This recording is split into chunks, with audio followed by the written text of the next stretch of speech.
Hello, Poly Sci-Fi here, and I'm pumped for today's topic. Is China to blame for ruining the US economy? No.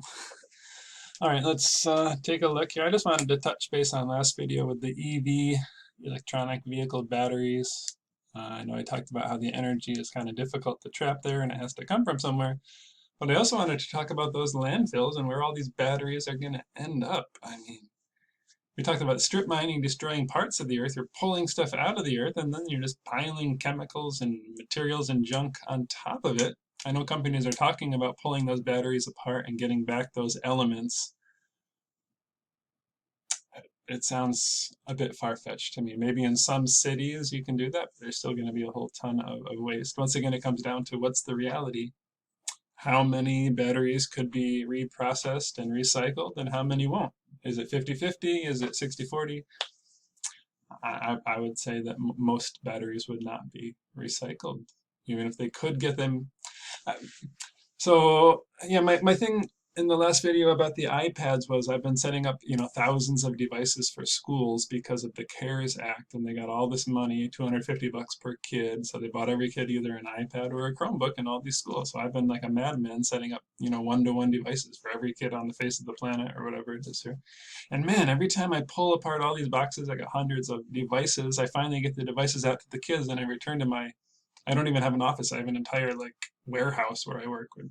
The entire warehouse is just like full of all these empty boxes and styrofoam and plastic. And I'm like, oh my God, so I work so hard to meet the deadline to get the devices out, and I just shove all the junk, to the back, or make all my, menial workers do whatever they do to get all the devices out there. I'm more of a I would actually like fold up the cardboard and do everything step by step. But they just like to, rip through it like it's Christmas morning and get it out there, which is fine because we just barely meet the deadlines anyway. But there's this massive mountain of stuff, and you're breaking down all your cardboard, and you're, separating the cardboard from the paper, from the recycling, from the regular waste.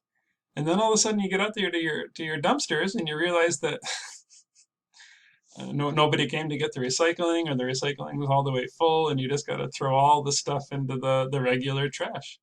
And even if I could get it in the recycling bin, from what I hear, a lot of the time it gets to the recycling plant and they're just like, yeah, no, it's waste. We don't need it. It has contamination, and they just put it in the regular trash anyway. And those sneaky waste management people, they even charge you more money for the recycle bin than they do for the trash bin. The thing that they actually sell and process and make money on, they charge you more money as a business to do that because they know that it's in the eyes of the public. They want to, this euphemism, once again, they want to believe that you're helping the environment, whether or not you really are. It doesn't matter. It doesn't matter what people believe. It's this fakeness that I don't like. I just had to cover that for a second there. So I wanted to talk about that because let's just think about the trash that you produce in your house, right? You have that big 64-gallon bin on wheels or whatever you might have in your neighborhood. And, maybe once or twice a week you're filling up most or all, or you even have like the lid open and you're like overflowing the bin. In your one house, 2 times a week, 104 days a year, your one house. All that trash in plastic bags. I mean, just think about it. Just think about you for one day, and think about the neighbors on your section of your street. I mean, how many houses are there? Every quarter acre is another property.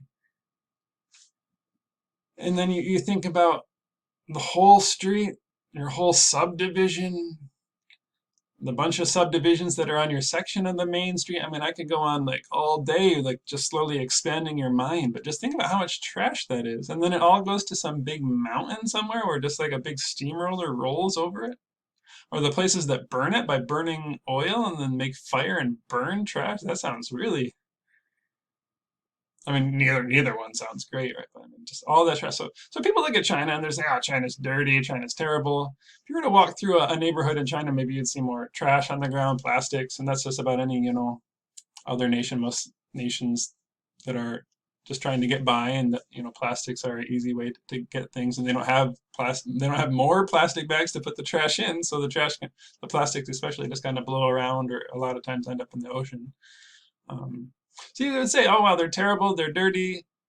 If you were to see how much stuff they really use and reuse and how much they cherish these items and how much they really try, and just because there's no trash pickup because they can't afford it, those machines that pick up the trash, and especially the machine that crushes it down, I mean, those things are incredibly expensive.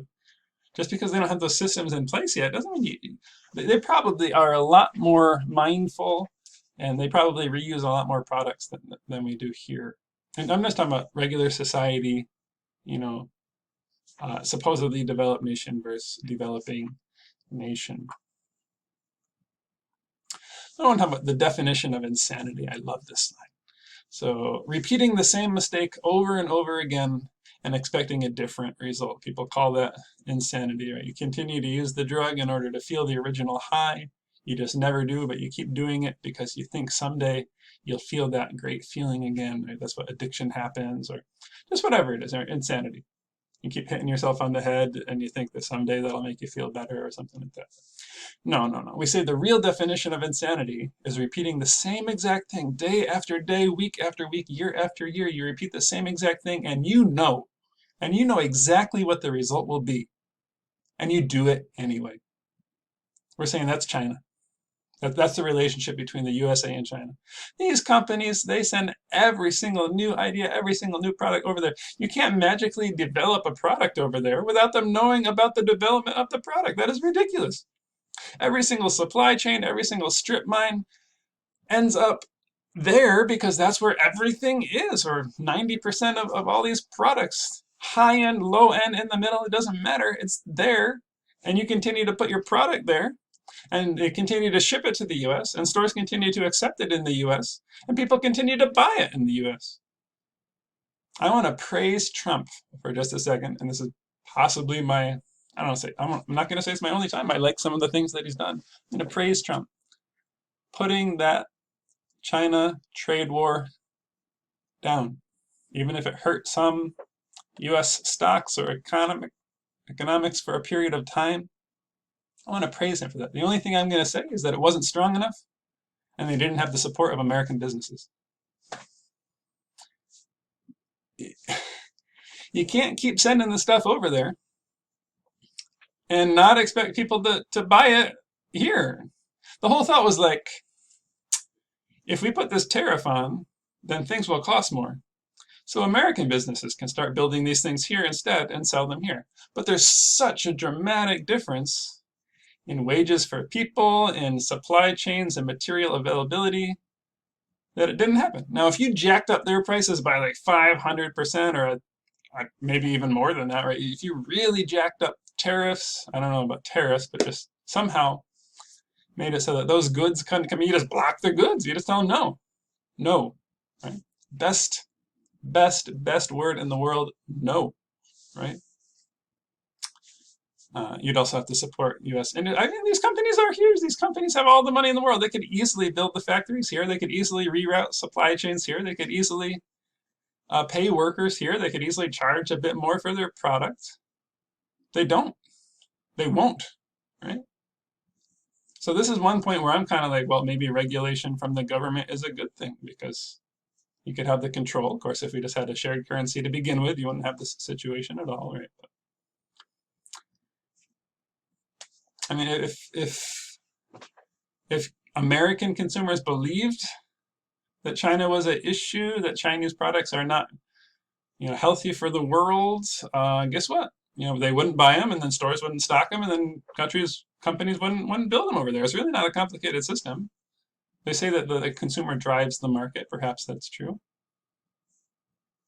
So I was setting up all those devices, right? And you have to buy like metal carts to put the devices in so they can charge and be secured.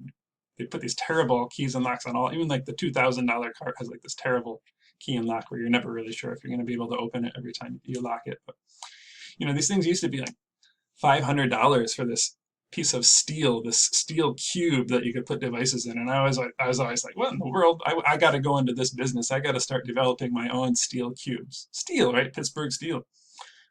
A couple of years later, they're $600, $700. Now all of a sudden after COVID, they're like $1,200. It's like the cheapest steel box I could find. I had to end up going on Amazon and I found like some subprime company that made them or something. I got a decent one for $400, but You know, $1,200, $2,000 for this cube of steel on four wheels. So silly. So if that was happening, and they're saying that's because every time I talk with the vendor, they're just like, oh yeah, it's the China trade war. Every time they jack up their price, oh, it's the China trade war. It's been going on for years. Where's the American company with the Pittsburgh steel making the cart here for, I don't know if it would be for less or not, but where's this company that says made in America? There are zero, zero, zero. A perfect example. Something so simple to make, so easy to make. Anybody could have made that factory. They're selling like hotcakes. They would have been even without the COVID. Anybody could have done it, and nobody did it. What is going on up there? So I say China is not to blame. The American people, if you were, I mean, I don't really want to blame anybody because it's circumstantial, but the American people, these American companies, this capitalism, this society is to blame.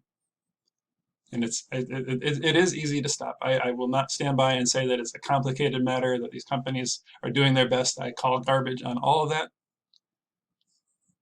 and it's not going down in utopia. I'm not here to make a single point. I'm not here to say who's right or wrong, or I'm right or you're wrong, or anything like that. I'm just here to open up discussion. I'm here to allow people to think and feel what's really happening, and to not just live, you live this daily grind and you never put your head up and you never really see this bigger picture. And I'm just here to talk about what's really happening and to help people to find some hope, to find some inspiration, to get some thoughts for the future of what this world can be like for the next generation.